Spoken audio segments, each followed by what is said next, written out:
Media உங்கள் கனவா? 100% internship and placement assistance உடன் பாண்டே ஸ்கூல் ஆஃப் ஜர்னலிசமின் ஷார்ட் டர்ம் கோர்ஸில் உடனே சேர கால் 7333824242. நான் திருச்சியில் சொந்தமாக அரிசி ஆளை வச்சுருக்கேன். எனக்கு ஃபோன் பண்ணவர் நம்ம ஈரோட்டை சேர்ந்த அனீஷ். அரிசி இறக்குறோன்னு பணம்னு சொன்னார். நான் வந்து கேஷுக்கு பண்ணுறதில்ல, அக்கௌண்ட்டில் தான் பண்ணுவேன்னு சொன்னேன். வண்டியை அமுச்சு விட்டா பணம்னு சொன்னார். சரின்னு வண்டியை அமுச்சு விட்டேன். எனக்கு வந்து பகதூர் பாஷா தான் ஓனர்னு சொன்னார். பகதூர் பாஷா எனக்கு பணம் அனுப்பலை. அடுத்த வண்டிக்கு பாதி பணம் அனுப்பிச்சார். அடுத்தது கணேஷ்னு ஒருத்தர் அறிமுகப்படுத்தி விட்டார். அவர் வண்டிக்கு 2 ரூபா 3 ரூபான்னு பணம் போட்டார். அவர் பழக்கத்தை வச்சு இந்த ஹேவின்ற ஒரு பொம்பளை எனக்கு அறிமுகமானா அவரும் 2 ரூபா 3 ரூபா பணம் போட்டு எல்லாரும் மொத்தமாக சேர்த்து கடைசியில் 87 லட்ச ரூபா போட்டாங்க.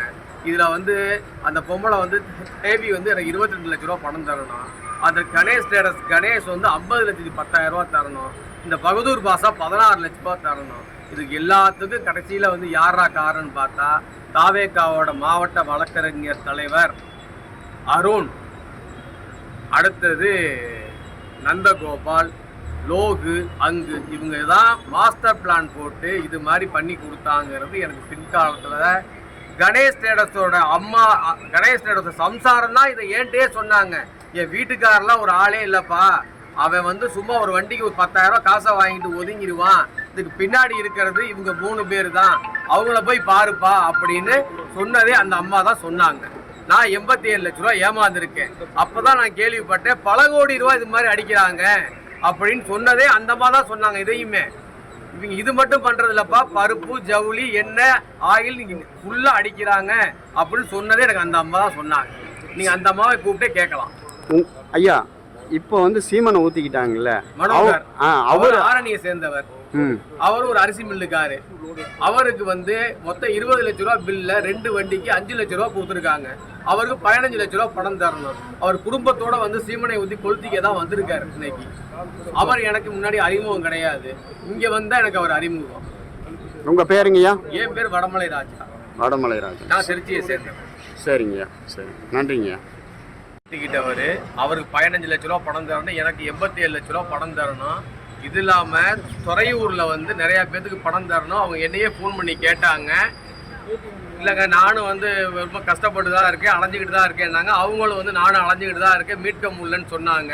ஆனால் இப்போ அவங்க வந்து இப்போ எந்த நிலைமையில் இருக்காங்கங்கிறது எனக்கு வந்து தெரியாது. ஆனால் மற்றது நான் கேள்விப்பட்டேன். கண்டிப்பாக இவங்க அரிசி மட்டும் பண்ணுறது இல்லை, ஜவுளி, எண்ணெய், பருப்பு, ஆயில், இன்னும் என்னென்ன கிடைக்குதோ அவ்வளவும் பண்ணுறாங்க. இந்த ஜிஎஸ்டி ஒரு நம்பரை மட்டும் வச்சு பண்ணுறதில்ல, பல ஜிஎஸ்டி எடுக்கிறாங்க, பல பேர்த்த வந்து வச்சுக்கிறாங்க. ஒவ்வொருத்தருக்கும் ஒவ்வொரு வண்டி எடுத்து கொடுத்தா ஒரு 50,000 ரூபா காசை கொடுத்து அதோட ஒழிச்சு விட்டுறாங்க. பின்னாடி இருக்கவங்க யாரும் வந்து நம்ம மாட்டிக்க கூடாது அப்படின்றதுக்காக ஒவ்வொருத்தரையும் ஒரு ஸ்லீப்பர் செல் மாதிரி வச்சுக்கிறாங்க. இப்போ அவங்க பேரில் எடுத்துக்க வேண்டிய ஜிஎஸ்டி, அந்த வண்டி அவங்க பேரில் வர வேண்டியது 50,000 தூக்கி போட்டு அந்த வண்டியை வந்து 10 ரூபாய்க்கு வாங்கி 12 ரூபாய்க்கு விற்றா தானே கஷ்டப்படணும். 8 ரூபாய்க்கு விற்றா உடனே காசு ஆகி போயிடுதுல. அந்த பணத்தை வச்சுட்டு அவங்க ஜாலியாக உல்லாச வாழ்க்கை வாழ்கிறாங்க. இதுதான் நடக்குது இன்னைக்கு ஈரோட்டில் ஃபுல்லாக நடக்குது. ஈரோடு, கோயம்புத்தூர், திருப்பூர், இது ஃபுல்லாக நடக்குது. ஐயா, ஆரம்பத்துலேருந்து சொல்லுங்கள், என்ன மாதிரி ஏமாற்றப்பட்டீங்க, என்னென்ன உங்களை சொல்லி ஏமாத்தினாங்க, யார் ஏமாத்தினாங்க? அதில் வந்து வண்டி இறக்கணும்னு பணம்னு சொன்னாங்க. நாங்கள் கேஷ் பில் கிடையாது, நாங்கள் அக்கௌண்ட்டில் தான் பில் போட்டு தான் வியாபாரம் பண்ணுறோன்னு சொன்னோம்.